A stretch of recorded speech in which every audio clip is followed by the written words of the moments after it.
What my work administrator და ამ ვიდეო გაკეთებაში გასწავლთ თუ როგორ უნდა გავხსნათ Skype ორჯერ.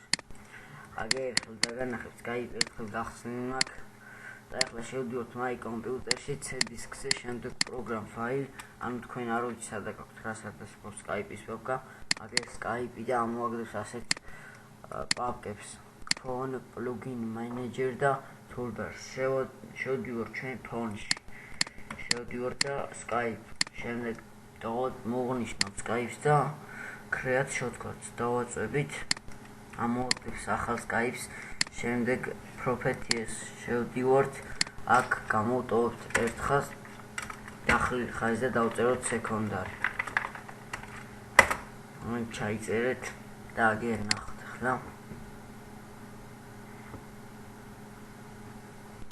აგერ Skype მეორედ გამოვაგდო, აგერ ერთი ჩართული მაქვს და ერთი წამოვაგდო. ეს ბევრჯერ შეგიძლიათ გახსნათ, რამდენჯერაც მოისურვებთ რა. მადლობა.